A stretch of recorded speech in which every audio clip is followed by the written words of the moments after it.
Hello, Aaron Kubitz, personal trainer at Functional Aesthetics EC. We're helping average guys perform better in their lives inside and outside the gym. So today I want to talk a little bit about my hybrid strength program, what it is, what hybrid strength training is, and how it came to be and why I developed the program.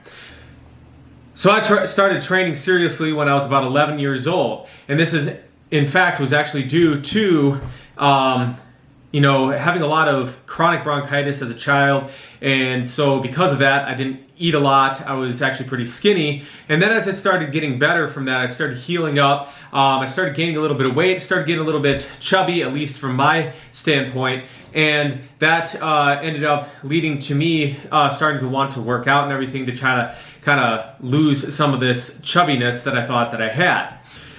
Over time, this desire to exercise in order to stay lean, which is actually the reason why many people begin working out, is for aesthetics reasons, right? Either they're too skinny, they want to build some muscle, or they're carrying extra body fat and so they want to drop some weight. And this is a very common reason for people to begin working out, unless of course they're an athlete and they have to do it as a part of their sport. Now over time, and this often happens in many areas of life, when you apply yourself consistently to a framework to achieve a certain objective, ultimately, oftentimes you start to enjoy the process of actually doing it. And that's actually what happened to me. So I actually started to enjoy the process of improving my performance, whether it was running farther, running faster, lifting more weight, and various different things. So my story was basically that I did a lot of, mainly endurance type activities because that's kind of what I knew. I didn't know anything really about how to strength train or how to do it properly. So what I did is, I did played a lot of soccer and basketball, did some martial arts, and then later on when my dad retired from the Marine Corps and we moved out of the country in western Wisconsin, I took up long distance running because I was homeschooled and there was not really any kids in the neighborhood to play sports with anymore. And so I kind of just took up the sport of long distance running, really enjoyed that. But after a couple of years of doing that, I developed some injuries in my lower back. And so my dad, who had been a former powerlifter, he kind of trained me in on how to do the powerlifting stuff. And I really fell in love with the process of getting stronger at about 20 pounds of muscle in the first year of training. And I was really excited about that and wanted to continue getting better. And started taking some whey protein supplements, and whether it was that or the fact that I was also working a pretty physically active job, and then maybe just overtraining because I was also playing basketball on the weekend with friends. Regardless of what the reason was, I ended up developing some really bad digestive issues, problems like that, and that led to me on a 10-year journey to try to figure out how to fix my health problems that I had. Because early on I lost about 30 pounds of muscle, which was pretty devastating. And what was even worse is that I wasn't even able to function. Not only did I not feel like an athlete, I didn't feel like I was able to function properly either. My knees hurt all the time. I had jaundice and things like that. Couldn't sleep at night. My bones ached probably from the malnutrition. At the time, we didn't have the wide variety of, holistic health, modalities that we have now, that you could access easily off of podcasts and YouTube and stuff like that. And so I was kind of left going the traditional medical route. They weren't able to really help me out too much. They basically just said you have irritable bowel syndrome. And I was like, well, what do I do about that? And, they couldn't really give me a definitive answer on that. And functional medicine, I didn't even know what that was. I'm not even sure if that was a protocol or an option at the time. And so I took it upon myself to do my own research and my own study, and that led me down the path of natural bodybuilding to basically try to rebuild myself, learn how to do nutrition properly, as well as studying books on herbal remedies and gut health and things like that, and kind of that's how I kind of was introduced to like intermittent fasting and a wide variety of other different things. And so in this whole process, I also worked a wide variety of different kinds of jobs. And what I learned very early on in my bodybuilding and health journey was, yeah, you can read these articles in whether it's the muscle and fitness magazines or getting books at the library or reading blog posts online, and it seems pretty straightforward. And I think oftentimes it is, because I was actually able to build 40 pounds of almost all muscle strictly just through following a proper bodybuilding diet and being very regimented about, trying to get in those 5 to 6 meals, spreading my calories out over the course of the day to make sure I was getting enough to put myself in that calorie surplus, eating, good quality foods, not just, junk food all the time, as I had tried to do early on in the process, which actually just made me feel worse. Now, while I was able to successfully add some quality mass to my frame, I still wasn't able to actually work out consistently like I wanted to. And so I looked okay, but I didn't feel good and I didn't feel athletic. And furthermore, on top of that, this was back in about 2006 or so. And, natural bodybuilding and just the fitness in general in Wisconsin was not a very big thing. I mean, if you were a football player or a wrestler or something like that, or you in school, then, fitness was more popular. But especially things in the area of strength training, bodybuilding and stuff, that was not something, nobody was talking about counting macros back then. Nobody was talking about fasting, keto, any of those kind of things that are very popular today. And, forget about ice baths and all that kind of stuff. That was, people have been doing that in Europe for many, many years and stuff, but that was not something that was even talked about, especially in Wisconsin, which is where a lot of people are very focused on the social life, drinking alcohol, beer, and actually I just read recently that, Wisconsin rated pretty high on that scale still. But so I say all this because at the time, when you're trying to eat, every couple of hours, when you're on the job, and especially if you're working in retail or you're working like a manual labor type of job, depending on how busy the day is, you just can't get the time to go and, maybe they're like, hey, just extend your, break time out. We're too busy right now. You can't take a break and stuff. And if you're reliant on having to eat every couple of hours, you're kind of a basket case if you don't get those in when you're used to getting them in. So I had to think, come up with alternative means of getting the food in that I needed to. And then, also, if you don't get the meals that you need and then you go to the gym, well, now your energy levels are lower. So sometimes you're at maintenance calories where you need to be, or in a surplus if you're trying to build muscle. And then other days you're down in a deficit again, and it's all over the board. And so it's really hard to maintain that consistency in your programming to be able to progress week after week. And so I had to become creative with that. And that's one of the reasons why I called the business Functional Aesthetics, not only because I blend traditional bodybuilding and powerlifting methodologies with functional fitness type training using odd objects as well as gymnastics and calisthenics type movements, but also because of making your routines functional to fit into the life that you have. One big reason that a lot of guys, when they get into their 40s and 50s, they stop training is because they're still approaching their life with the mentality of a 20-year-old, and basically where you have less responsibility, you can, less stresses in your life, and so you don't have to be quite as disciplined about how you eat and how you structure your time to get in the training and stuff. And so a lot of guys, when they get to be 40 and 50, they think, oh, it's just this age that's piling up. No, it's because you have extra responsibilities, a family, you're trying to build a career, you got more stress in your life to deal with than you did when you were 20 years old. So you can't apply the same mindset of a 20-year-old to the lifestyle of a 40 or 50-year-old. And in another video that I did a while back, I was talking about how, according to science, that up until age between 18 and 40 years old, there's really no difference in your ability to develop size and strength in the gym, right?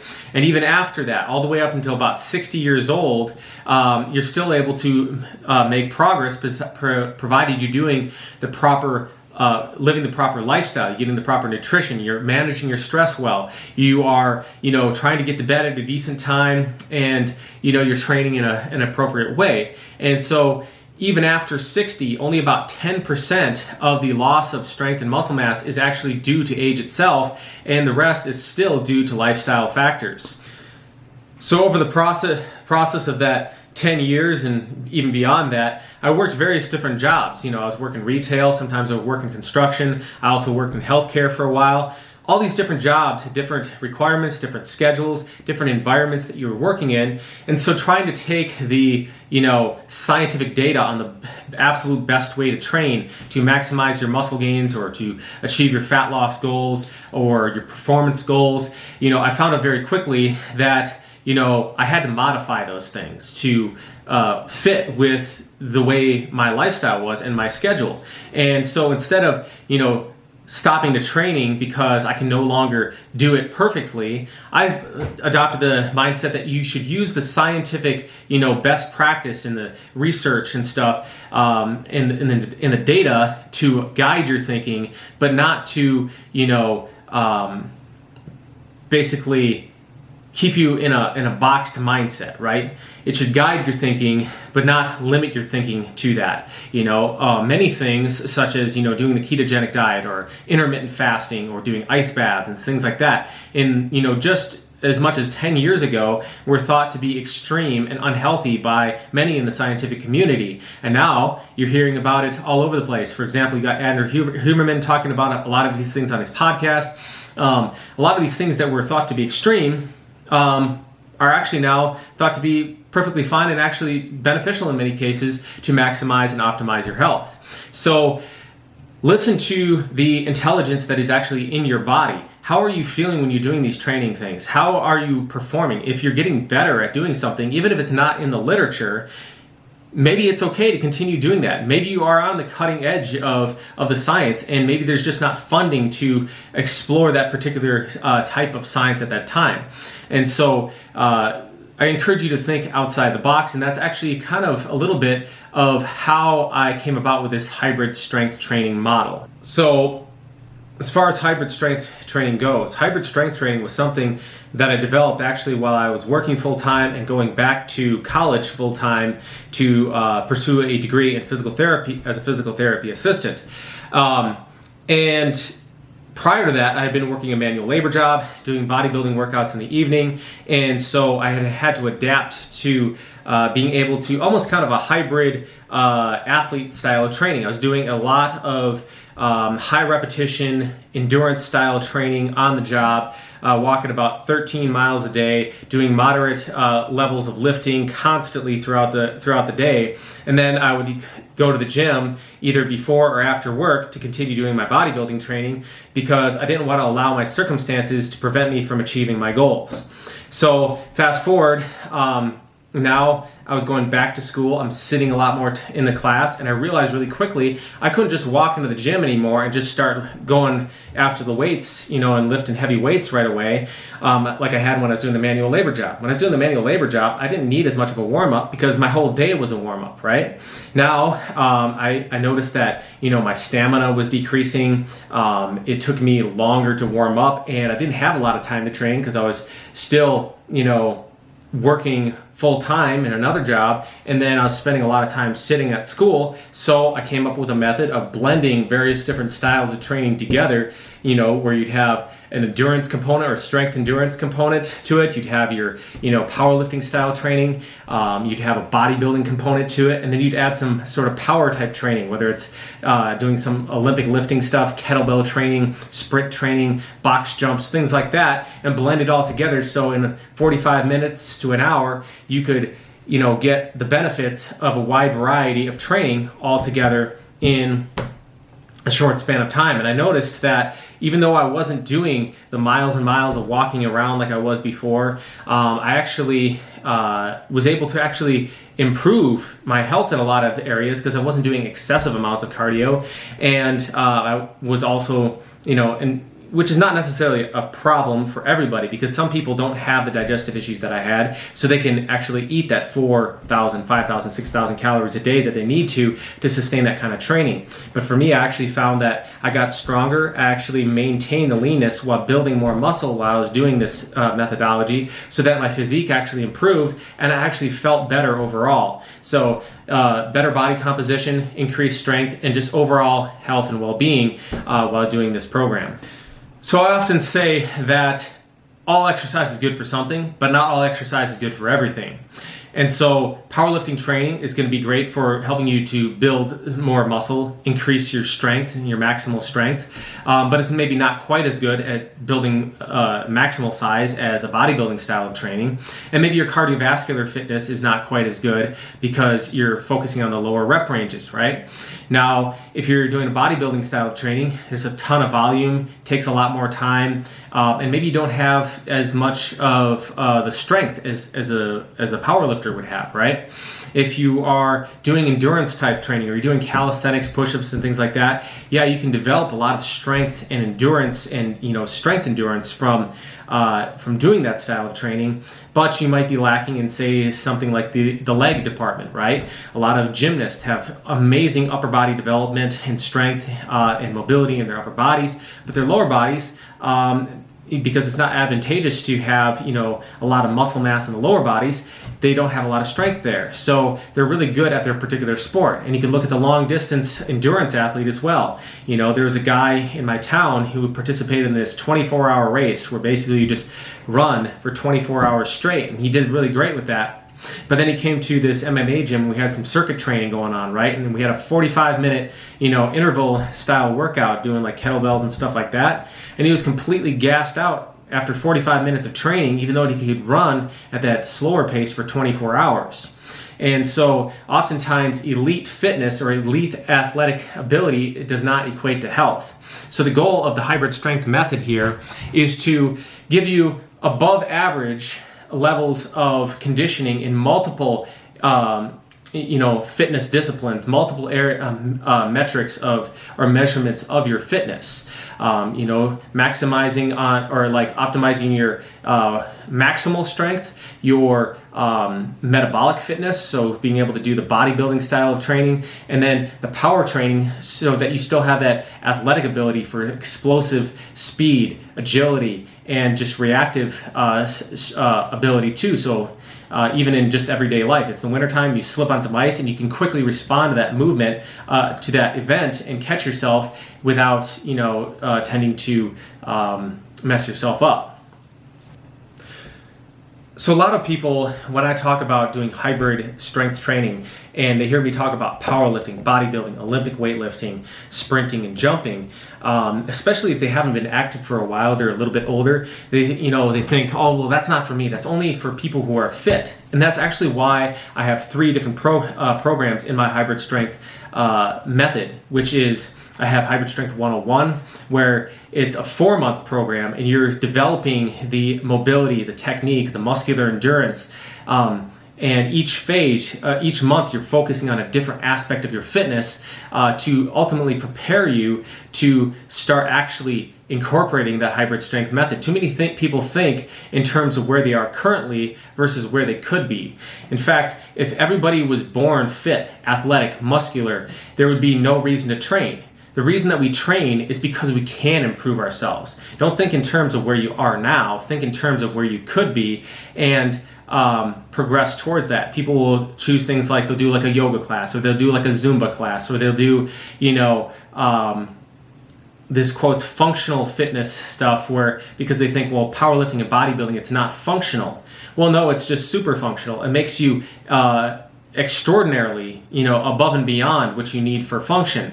And if you combine also rotational movements and some of these dynamic athletic style movements and training into there, you basically completely eliminate the argument about not being functional with being a powerlifter or a bodybuilder. Okay, so in closing this video, the advanced hybrid strength is actually the true hybrid strength method, which combines all 4 methods that are trained or developed in Hybrid Strength 101 and then optimized in Hybrid Strength 2.0, and then you blend them all together in a single workout in Advanced Hybrid Strength in a specific way in order to optimize or at least retain the benefits of being a powerlifter, bodybuilder, Olympic lifter, and an endurance athlete all together in one area, while also minimizing the negative effects of focusing strictly on just one style of training.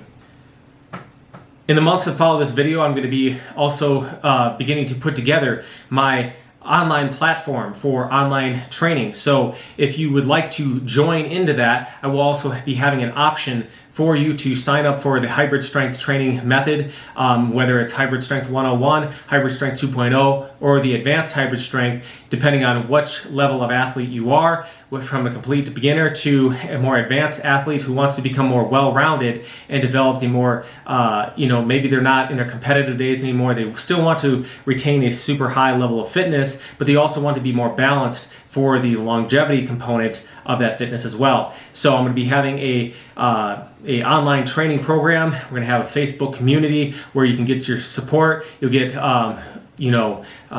weekly in the beginning, and then once a month, video calls from me. You get email support as well. You get all the nutrition that you need, as well as the training methods and stuff like that, and the group community that you need to stay on track to achieve your fitness goals. So guys, if you like this video, make sure to hit that like button. If you'd like to see more content like this related to how to train to achieve your fat loss, muscle building, and athletic performance goals, how to prevent and work around any injuries that you might sustain in these pursuits, as well as the nutrition needed to optimize your muscle building, fat loss, or performance goals, then consider subscribing to the channel by hitting the button in the lower right hand corner of the screen. And we'll see you all next time for more health and fitness related information.